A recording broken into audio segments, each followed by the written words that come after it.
Many people believe healing is impossible, that it's hard, and that it can't be achieved easily or joyfully. And many people have limiting beliefs about healing. People believe that it's all about your diet or how much you exercise or the supplements you take or how long you've been in therapy.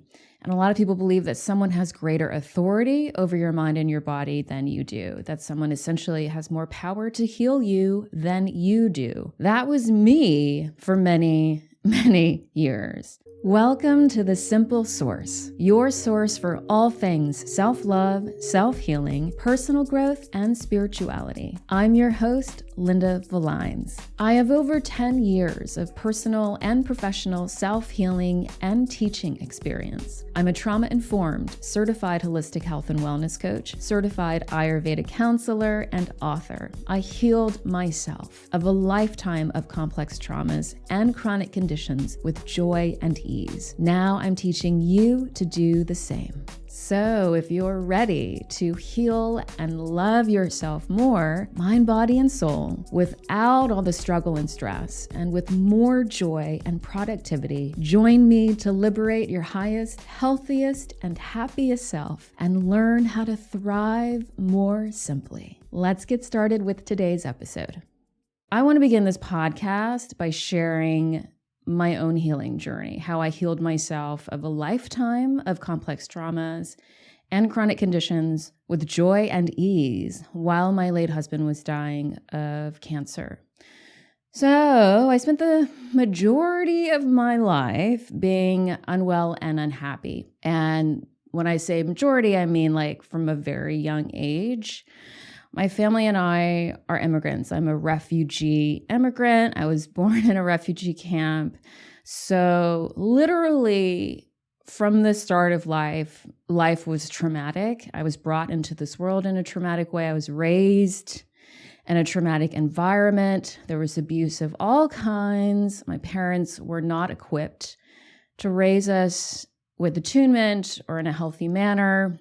They obviously had their own traumas, their own hardships, a lineage of trauma, and then obviously I'm Asian, and so that meant that there was a lot of racism in my youth, and I was raised in a predominantly white community. Being raised as a person of color in a predominantly white community, it was not fun to say the least. It was actually very traumatic, and it left a lot of scars. I always felt like an outsider. I felt other. I always felt alone. So feeling happy, feeling safe, feeling seen, feeling accepted, valued, feeling free, those were not experiences of my childhood and of my upbringing. And so I developed insomnia, digestive issues, anxiety, depression, at a very young age. I just don't have a lot of happy memories from childhood. And as I got older, what happened was I just learned to hide my issues because I was so ashamed and I was criticized so often by my parents, and I never felt like I could be my authentic self. And so I learned to hide my true self in order to feel like I had any chance of being loved or fitting in and being quote unquote normal. And so I developed lots of coping mechanisms, lots of trauma responses to survive and to appear normal and happy when really I was miserable and I did not have emotionally healthy parents. And so I was not taught to have a healthy relationship with my emotions. And so I developed a lot of avoidance. I avoided a lot of my emotions. I avoided myself, and I developed a very thick-skinned and a strong exterior as part of my armor, as part of my facade. And I became a master of facades. I became a perfectionist and overachiever. And as I got older, I learned to self-medicate and self-soothe with food, with mood-altering substances. And as I got older into adulthood, my conditions only worsened. And those defense mechanisms and those facades just became more ingrained, more reinforced the unhappier and unhealthier I became. So by the time that I reached my 20s, I was so used to the insomnia, the anxiety, the depression, the digestive issues that just became my norm. I just thought that was normal. I thought everybody just felt that way. And then I met my late husband, Matt, through mutual friends. He was a young director and I was an aspiring actor at the time. And we were friends. We became friends. We were buds for 2 years before our friendship became romantic. And Matt was not only became my best friend, but he became like a true partner. He knew me better than anyone else in my entire life. I had never experienced that. And he loved me for all of it. And so we dated for nearly 6 years. We dated for a long time before we very casually decided one morning to get married. And then 2 weeks later in our living room, we got married with 2 of our friends. That's how we rolled. It was awesome. I highly recommend low-key weddings. And then Matt got a cold, just like a normal cold, and the cold got better, but then he had a lingering cough that did not. And so he saw all the best doctors. He saw everyone. Everyone thought it was adult onset asthma and allergies, etc., but nothing helped the cough. And then Matt slowly began to lose weight inexplicably. He would wake up soaked from night sweats. He became anemic. And then 2 months after we married, a CT scan revealed stage 4 kidney cancer that had metastasized to his lungs. So his left kidney was like nearly all tumor. And to quote the radiologist, there was too much cancer in his lungs to count. Matt was 37 years old. Now, stage 4 kidney cancer has an 8% survival rate. So Matt's prognosis was 2 long years, 2 years, and then 92% of people die. So, of course, there was the immediate shock, fear, and all the stages of grief that come with a trauma like that, a diagnosis like that. It was particularly devastating because he was at the pinnacle of his career, like really taking off. His first movie had just been greenlit by Paramount. We had just gotten married. Our lives were just beginning. And then we were told it was likely that he would only have 2 years left to live. So lots of decisions to be made at that point. But I think the greatest decision that we made was to choose to focus on that 8%, to feel resolved and determined to be that 8% that lived. Circling back to my health, of course, that trauma was very stressful. And so my health deteriorated very rapidly after that. And so I was in my 30s too. And it had gotten to the point where my digestion was so poor that I could barely eat anything without severe bloating and gas and pain. I was constipated like every day. It was so uncomfortable. My hormones were all over the place, mood swings. My menstrual cycle was very irregular, very heavy, very painful. Clearly, all of this was very fun for Matt. I did not sleep no matter how much I did or didn't sleep, though. I was still like so tired. I developed carpal tunnel syndrome. I developed adult acne. My brain fog was so bad that I could not remember like Tom York's name, which was like who I was obsessed with. I had neck and back pain that were so debilitating that I had to stay in bed for like days at a time because I was not able to move. My hair was thinning. My nails were constantly breaking. And that was all in addition to the anxiety, depression, insomnia that had just become normalized for me my whole life. And then cancer, scary, life-ending, future-killing, husband-stealing cancer came into my life, and my health took a nosedive. And it was really miserable. It was a really miserable couple of months. And Then I was diagnosed with hypothyroidism at the same time that I was diagnosed with cancer, which is not at all the same, not at all the same. But then I unwillingly gained 30 pounds in the following 3 months, which is a lot of pounds for a person who's petite like me. And then the carpal tunnel became de Quervain's tendinitis, when both my thumbs like hurt so badly that I could not move them without like wincing. And my legs were so stiff in the morning that I had to go down my stairs sideways. I saw a rheumatologist, and then I was diagnosed with fibromyalgia. And then I was diagnosed with SIBO, which is small intestinal bacterial overgrowth. It was just one thing after another. And then I forgot to mention, I always forget this because it was so random, but it was just like one of those moments where you're like, oh yeah, this is like a what the fuck is going on in my life moment.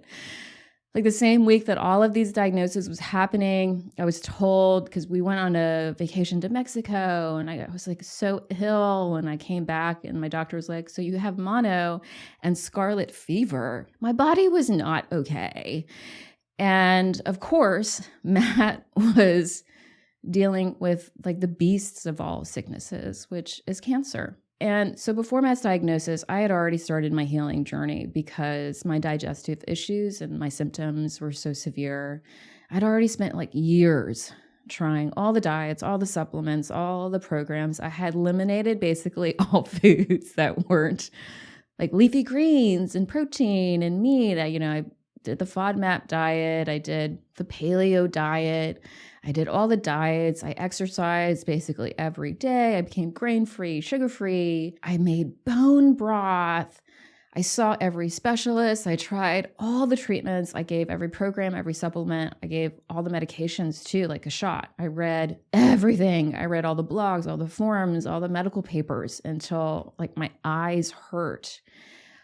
Acupuncturists, chiropractors, physical therapists, like steroids, colonics, infrared saunas. I even had surgery. I mean, you guys, I did everything. And I never healed. Sometimes my symptoms would get better for a minute, but then they would return and then they would get worse. So why wasn't I healing? I had spent so much time and energy trying to heal to no avail, because what was happening was I was focusing on my problems. I was focusing on the external, really. I was focusing on all the stuff that was actually secondary and what was inevitably perpetuating my pain and suffering. So a turning point for me was after Matt was diagnosed, I enrolled into the Institute for Integrative Nutrition. My healing journey and efforts became a healing fascination that became an infatuation and passion. And in the training to be a holistic health coach, I learned about the mind-body connection. I learned that mental and emotional health, like your mental and emotional life, directly influences and impacts your physical health and life. And for the first time, that made me truly consider the health of my mind and my emotions. And I realized that I had been living with a lifetime of unhealed traumas. I realized that I did not love myself. In fact, I did not even like myself. I had a lot of love for Matt. I had a lot of love for our dogs, my passions, art, my family, my friends. But for myself, not so much. I realized that I had been like deeply disconnected from my soul for a very long time because of a lifetime of trauma. And so I vowed to love myself and truly heal and to be healthy and happy before Matt passed. I made that promise to myself. And to honor that promise, I ended up asking myself for the first time very honest and deep questions. I stopped hiding from my pain and my shame and my guilt. For the first time, I allowed myself to see my whole self, and I stopped criticizing, I stopped shaming and judging and being mean and hard on myself. And I learned how to love myself unconditionally, because here was this man who saw all of it, all of the ugly and the beauty, who was clinging to the last moments of his life and just showing up for me with unconditional love. And like, how dare I not do the same? how dare I not do the same? And asking myself these really deep and profound questions and being led by his example about how to love myself unconditionally, I started to see common threads because I was finally asking the right questions. And the common denominators were negativity, stress, sickness, and me. So like what I had realized was if the diets and the supplements and the medications and all the crazy programs, if they were going to work, they would have worked by now. I mean, I spent years trying everything. So if one of those things was going to work in the long run, it would have worked. And I dedicated my life to finding the quote unquote cure. And yet I was still stuck in a cycle of being sick and unwell. There was a reason for that. And the realization that nothing that I had tried was going to work because I was going about everything backwards was like starting to sink in. I was starting to realize like all of the common denominators was not about the external stuff, but it was about the internal stuff. And it was me hoping that something outside of myself would heal something inside of myself. And I finally understood that that was never going to work. So what does healing yourself from within mean? What does inner healing mean? For me, I realized that my body was traumatized because I was traumatized. I realized that my body was stressed because I was stressed. So if I wanted my body to heal, I needed to address my traumas and I needed to address my stresses. I had tried all the external quick fix stuff, the approaches with the supplements and the fads and the diets and et cetera, and none of them worked in the long run. So there's really nothing else for me to try but turn within. And so by focusing on my internal life, the conditions of my inner world became clear. And in that self-awareness, in that self-discovery, in that self-curiosity, and in investing in my mental and emotional health, which meant tending to the health of my thoughts, beliefs, and relationship with my emotions, I changed internally. And so externally, I started to change.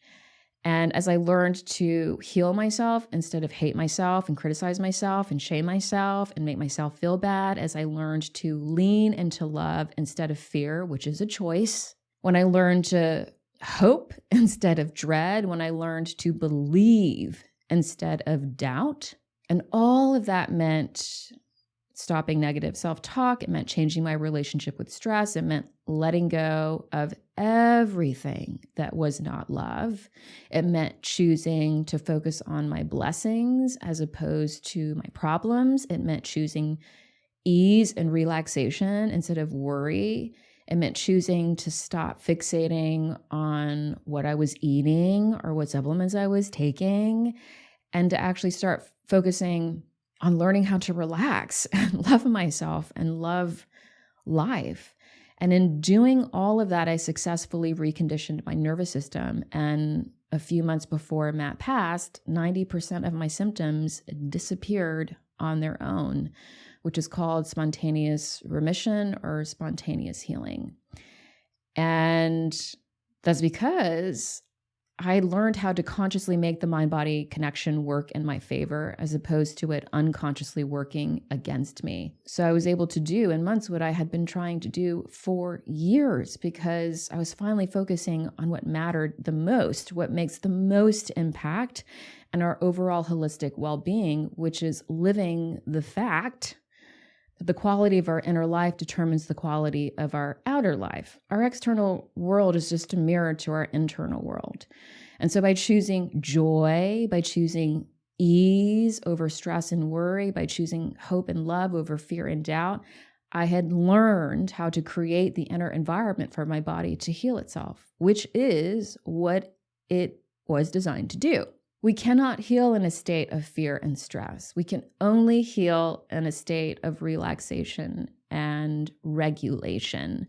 So I was stuck in survival mode for my whole life. And no wonder my body was unhealthy and my mind was unhealthy, because that's how our minds and bodies are designed to work. When we're trapped in sympathetic overdrive and nervous system dysregulation, we are just innately compromised in terms of being optimally healthy and happy because our energy is not being utilized for those things when our mind and our body think that we are in danger. You can't heal when you're chronically stressed, and you can't heal when you're stuck in nervous system dysregulation and you're operating from unresolved traumas that keep you in a loop of survival. That is what I realized. That is why I chose to learn how to love instead of being conditioned by fear.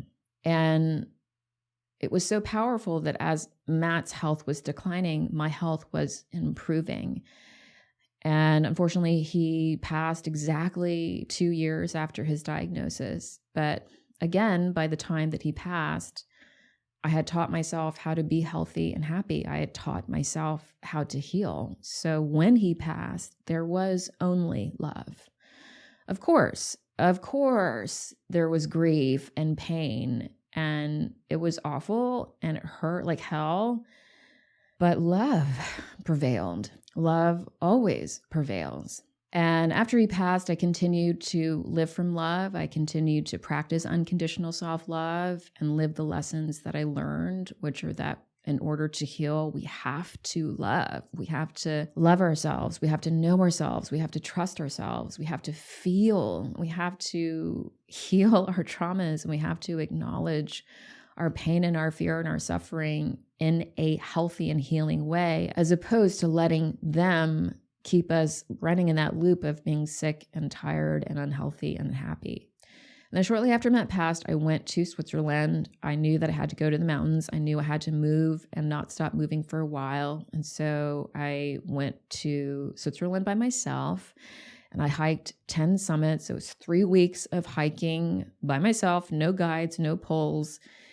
And in that time, exactly 2 months after he passed, he came to me. And that's when my spiritual awakening happened.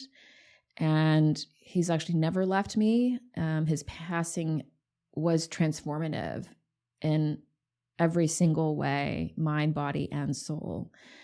And so life affirming in the best ways. And after he came to me and I had this massive spiritual awakening, he removed the veil. He revealed the magic of the universe, and he opened that pathway for me to rediscover my own magic. And after that, I've maintained my devotion to self-love, unconditional self-love, and to healing. I think healing is a lifelong journey, but not in a burdensome way, but in a truly joyful, like every day I get to expand and learn how to be the highest version of myself and get to know myself more. I mean, it's just, it really is so liberating. And I wholly believe the most rewarding thing that we can do for ourselves is learn how to heal ourselves. And since achieving spontaneous remission nearly 8 years ago, because Matt passed nearly 8 years ago, I just continue to realize higher states of health and happiness, of holistic well-being and joy.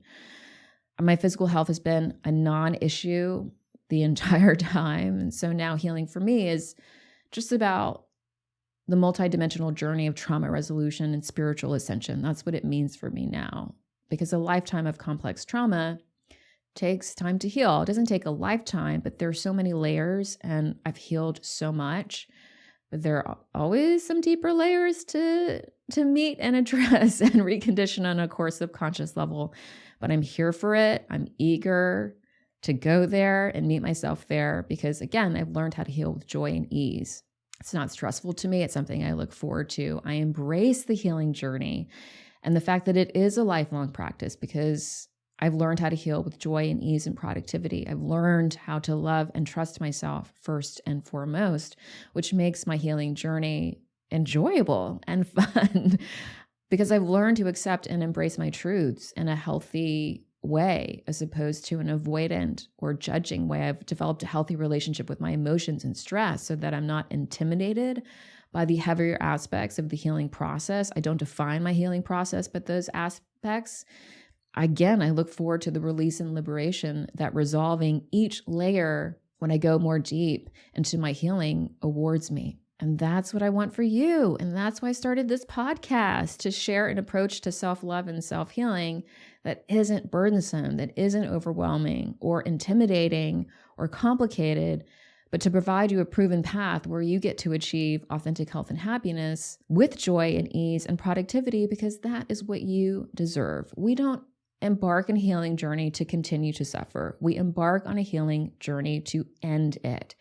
And so many people struggle on their healing journey, and it's unnecessary, and it keeps them stuck because you can't simultaneously be struggling and be free, which is what healing is. Healing, by definition, is a reclamation of your freedom, your wholeness, and your well-being. We were all born to heal because we are life. Our minds and our bodies and our souls want to heal. We are designed to heal. So when you hold steadfast to that truth, you learn to believe yourself, love yourself, trust yourself, and know your true self.